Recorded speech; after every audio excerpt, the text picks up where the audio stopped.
What a stormy week in Chargers Nation.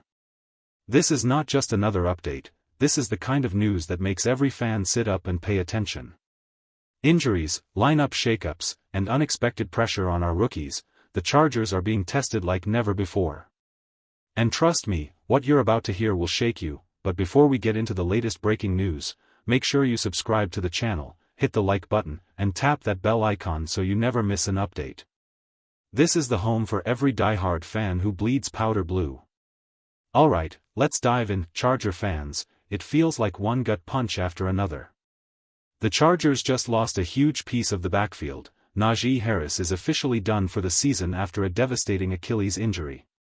Watching him go down against Denver and then being carted off was heartbreaking, the kind of moment that sticks in your mind. And now? The entire weight of the ground game falls on Omar Hampton, our rookie first-rounder. And to his credit, he came out swinging. 19 carries, 129 total yards, and a touchdown in a razor-thin 23-20 win over the Broncos. That's big-time production for a newcomer, but here's the concern: this kid is brand new, and running back is one of the most punishing positions in football. We can't expect him to carry the entire load week after week without help. Even Coach Harbaugh admitted it: the Chargers need depth, and they need it fast. And now we hit the biggest question every fan is asking: who's going to carry the load in this backfield?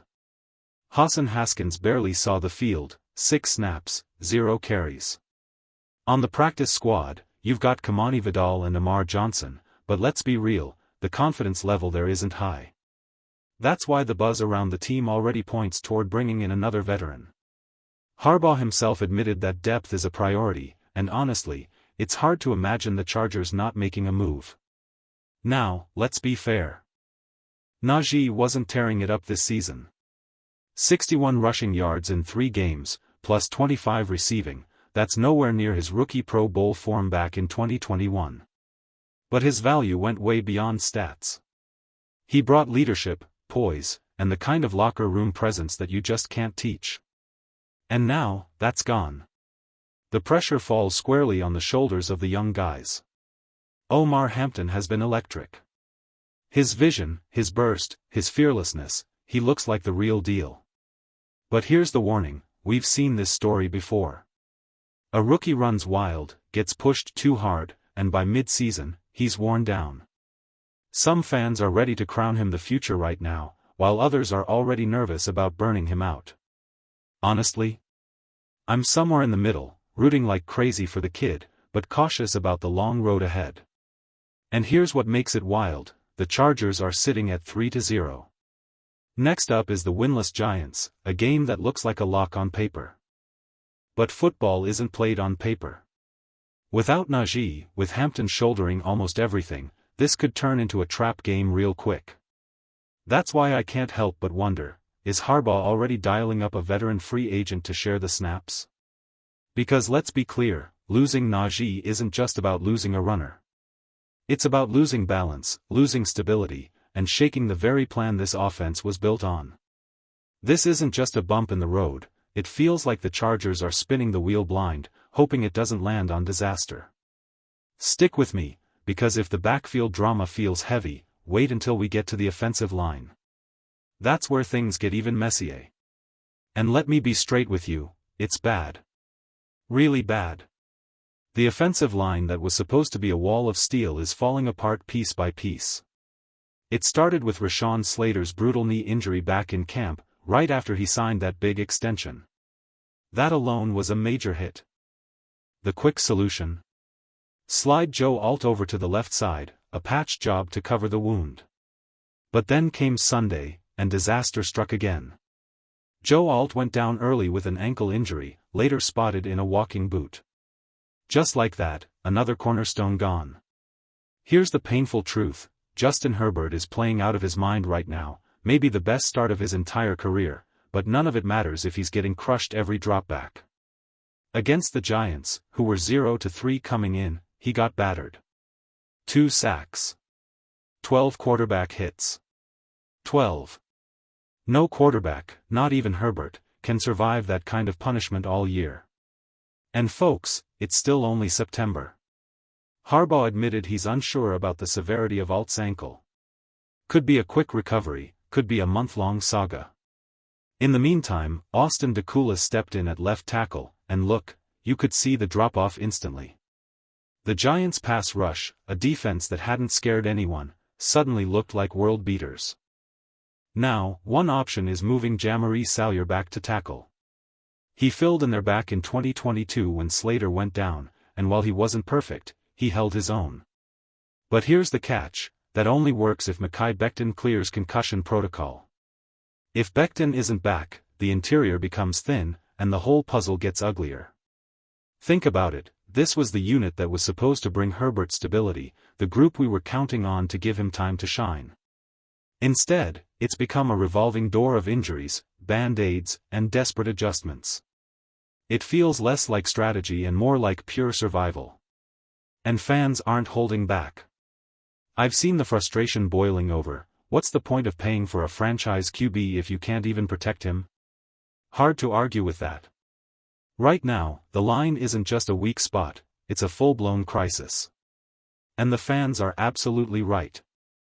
What's the use of having heavy artillery if the wall protecting it is already in ruins? Across social media, the front office is taking heat. Supporters are demanding immediate action, whether it's a trade or signing a proven veteran. Because relying on patchwork fixes while Justin Herbert gets pounded snap after snap? That's not a plan, that's gambling with the franchise. The Giants' game proved it. This wasn't just an ugly loss because of the scoreboard, it was ugly in how it unfolded. Falling to an 0-3 team while your quarterback gets hit from every direction is more than a stumble, it's a red alert. If this isn't addressed fast, the Chargers risk spiraling before November even arrives. And that's painful to admit, because just a week ago this team looked ready for something special. The truth? The offensive line isn't just struggling. It's on life support. And if a move doesn't come soon, Herbert himself will be the one paying the price. Now, speaking of moves, the front office has already started shuffling pieces. In the middle of all this turbulence, the Chargers added reinforcements to the practice squad, offensive lineman Michael Dunn and cornerback Isis Waxter. At first glance, small additions. But smart fans know this is how depth gets built across a long, grueling season.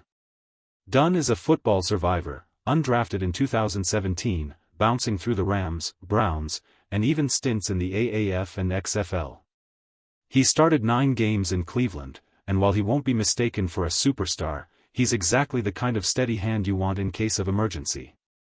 And let's be real, with the way the line is collapsing, emergency is only a snap away. Waxter is the opposite, a fresh rookie out of Villanova. 6'1", 210 pounds, all-conference honors, even an All-American nod. He doesn't bring star power, but the tools are there. With the right coaching, he could develop into one of those hidden gems every roster needs. In short, these aren't headline names, but they might be the kind of quiet additions that keep a season alive, with the secondary always one play away from another injury. Adding extra depth makes sense. But of course, to bring new faces in, others had to go. Edge rusher Rashad Weaver, who was signed as insurance after the Khalil Mack injury, was waived. Miles Purchase, the undrafted rookie corner out of Iowa State, was also cut loose. That's the reality of the practice squad, constant movement. But the message behind these moves is clear: Jim Harbaugh isn't waiting around.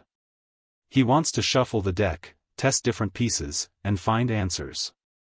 Bringing in Michael Dunn? That's easy to understand. The offensive line is hanging by a thread, so adding a veteran with real snaps under his belt provides at least some security. It doesn't solve the starting issue, but it's a cushion. And Waxter? He's the kind of no-risk, high-reward project every team hopes to uncover. Maybe he flames out. Or maybe he becomes the surprise weapon nobody expected. What really stands out is the coaching staff's willingness to stay active. They're not sitting back and hoping things improve, they're tweaking the roster week by week, trying to build depth in real time. That matters, because fans notice when leadership is paying attention. Still, the bigger debate remains: is this enough?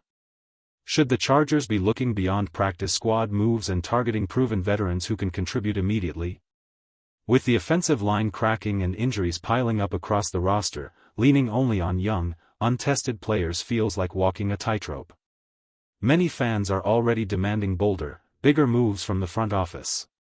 At the end of the day, Dunn and Waxter are like cards in the back pocket, maybe useful, maybe not. Time will tell. But at least one thing is certain, the roster is alive, shifting, adapting. And that keeps the fire burning. Now, buckle up. Because if roster shuffles and injuries weren't enough, the next storyline cuts even deeper. This one isn't about bad luck, it's about performance. A player who looked like a future star has suddenly turned into one of the season's biggest disappointments. Ladd McConkey, the same wideout who lit up defenses at the end of 2024, has all but vanished. 4 games in, and he's sitting on just 174 yards, no touchdowns, and an average of 43 yards a game. For a guy who looked ready to break out, that's a collapse no one saw coming, but that's not just a decline, that's a cliff dive. The contrast from last year is stunning. In the final stretch of 2024, Ladd McConkey was rock solid. He never had a game under 52 yards and looked like he was ready to step into the spotlight as the Chargers' next big playmaker. Now, last Sunday told the whole story in one stat line: 1 catch, 11 yards.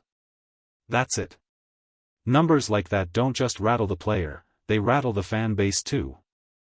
Of course, there are explanations. Defenses know who he is now. They're tightening coverage.